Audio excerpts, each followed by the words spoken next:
Even today, I would like to advise you with the same thing. Do not give up.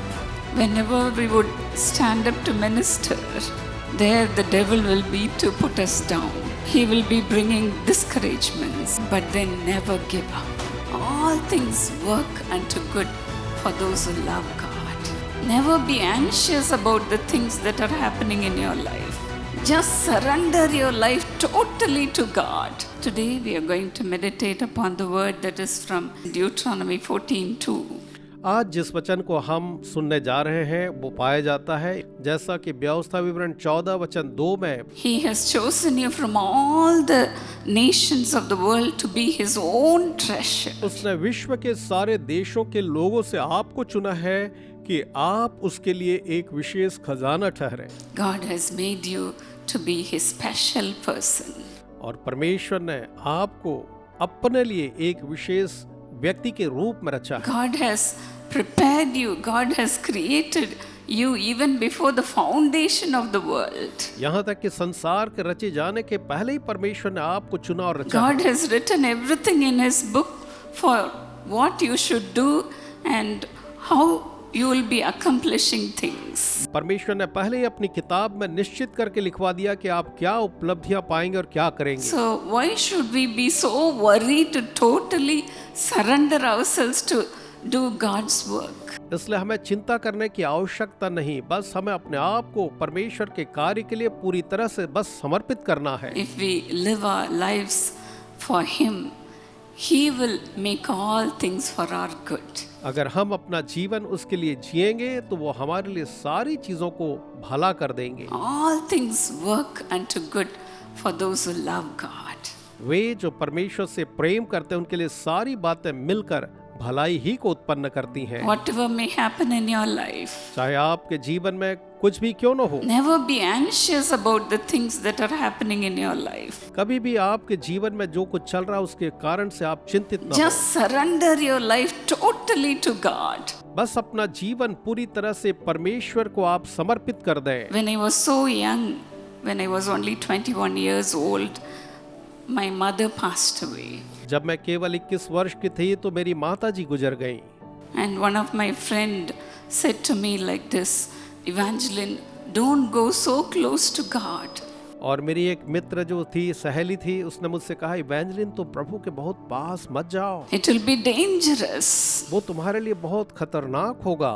But then I refused to listen to her. लेकिन मैंने अपनी सहेली की बातों को सुनने से पूरी तरह इनकार कर दिया। I was pressing on forward, doing God's work, God's work, God's work. मैं केवल परमेश्वर के कार्य को, परमेश्वर के ही कार्य को करने के लिए आगे और आगे और आगे बढ़ती रही। I was so ready to suffer. मैं दुख उठाने के लिए इतना ज्यादा तैयार थी उस समय, My confidence was in God alone. क्योंकि मेरा विश्वास केवल परमेश्वर पर ही था। People may think that you are just a lump of clay, लोग सोच सकते हैं, कह सकते हैं, तुम तो बस एक मिट्टी का लौंदा हो, fit for nothing person. तुम एक ऐसे व्यक्ति हो जो किसी चीज के योग्य नहीं है। When the call came for me to work for the Lord, और जब मेरे पास ये बुलाहट आई कि मैं प्रभु के लिए कुछ काम करूं, even my own parents were wondering how I am going to minister for the Lord. तो मेरे माता पिता स्वयं इस बात के लिए चकित थे और सोच रहे थे कि मैं कैसे प्रभु के लिए कार्य करूं। They said, you are so weak. उन्होंने कहा, तुम तो बहुत ही कमजोर We हो are not at all sure about you. और हमें बिल्कुल भी इस चीज का भरोसा नहीं है कि तुम क्या करोगी। Even I was thinking like that. How am I going to stand before thousands of people to minister? मैं स्वयं इसके लिए सोचती थी कि मैं किस तरह से हजारों हजार लोगों के सामने सेवकाई के लिए खड़ी होऊंगी। But then God chooses only the foolish and the weak things of this world. लेकिन परमेश्वर जो है संसार के मूर्खों को ही और निर्बलों को ही अपने कामों के लिए चुन लेते हैं। So never think that you are not fit to do God's work. इसलिए कभी भी ना सोचें कि आप परमेश्वर का कार्य करने के योग्य नहीं हैं। I am your example to follow. मैं आपके लिए एक आदर्श हूँ, आप मेरे पीछे चल सकते हैं। Even today I would like to advise you with the same thing. Do not give up. और आज मैं आपको भी यही सलाह देना चाहूंगी कि आप भी हिम्मत न हारें। Whenever we would stand up to minister, जब भी हम सेवकाई के लिए एक साथ खड़े होते हैं, there the devil will be to put us down. वहाँ वो शैतान जो है खड़ा रहता है, तैयार रहता है कि वो हमें नीचा दिखाए। He will be bringing discouragements. वो नाना प्रकार के निराशाओं को वहाँ लेकर के आता है। He will be bringing people to put you down. वो ऐसे लोगों को वहाँ ले आएगा जो लोग वहाँ आपको बेइज्जत करेंगे या आपको नीचा दिखाएंगे।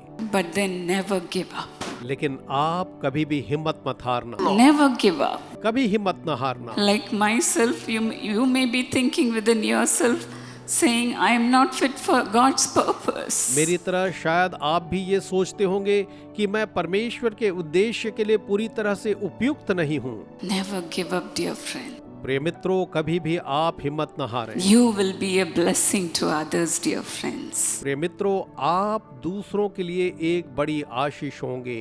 Never give up. कभी भी हिम्मत न हारें, Never give up. कभी भी काम न छोड़ें। When we go to heaven, God will give us a wonderful prize. और जब हम स्वर्ग में पहुंचेंगे, परमेश्वर हमें एक अद्भुत इनाम देंगे। He will put a crown of glory upon our heads.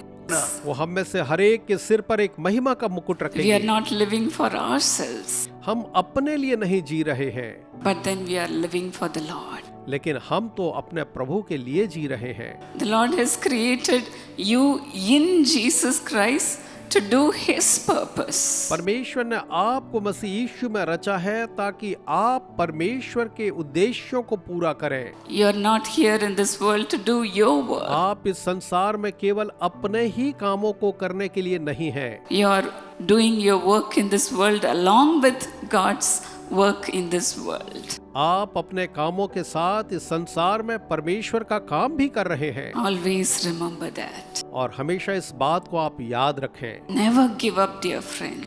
मेरे प्रिय मित्रों, आप कभी भी हिम्मत न हारें। I wanted to tell you a funny story. मैं आपको एक मजेदार कहानी बताना चाहूंगी।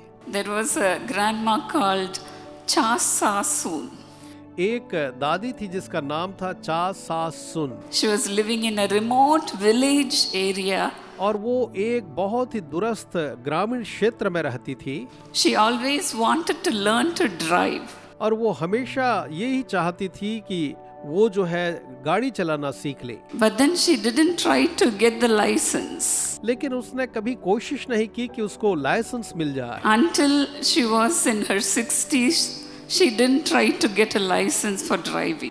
अपने उम्र के 60वें पड़ाव में पहुंचने तक उसने कभी भी लाइसेंस पाने की कभी कोशिश नहीं की। To pass the driving license, we have to do written test as well as road test. और हमको अपना लाइसेंस पाने के लिए न केवल लिखित परीक्षा, लेकिन साथ ही साथ सड़क पर गाड़ी व्यवहारिक तरीके से चलाने की भी परीक्षा देनी होती है। As she was old, she failed the written test not once or twice or 10 times. लेकिन एक बुजुर्ग होने के नाते वो एक दो नहीं लेकिन 10 बार से ज्यादा अपने रिटन टेस्ट में फेल हो गई। But then she failed the test for 949 times. लेकिन वो अपने इस ड्राइविंग की लिखित परीक्षा में 949 बार असफल हुई। Can you imagine that? क्या आप इसको कल्पना भी कर सकते हैं? But then she never gave up. लेकिन उसने कभी भी हिम्मत नहीं हारा। Having never driven, a lot of driving terminology was so new to her.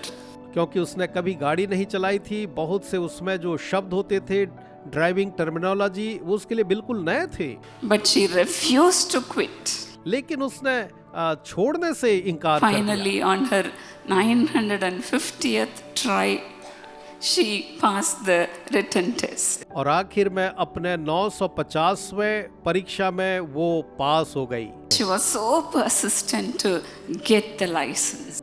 वो अपना ड्राइविंग लाइसेंस पाने के लिए इतना ज्यादा जुझारू बनी रही।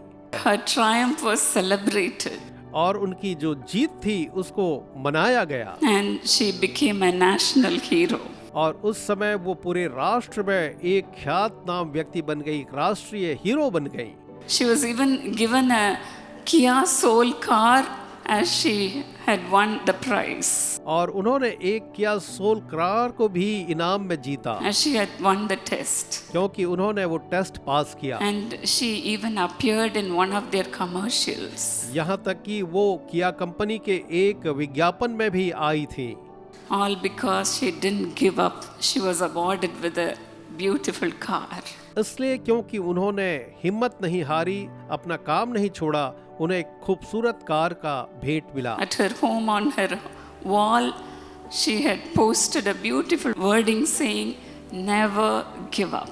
और अपने घर की दीवार पर उन्होंने एक खूबसूरत सुक्ति टांग रखी थी, कभी हिम्मत न हारना। Never give up, dear friends. मेरे प्रिय मित्रों, आप भी कभी हिम्मत न हारें।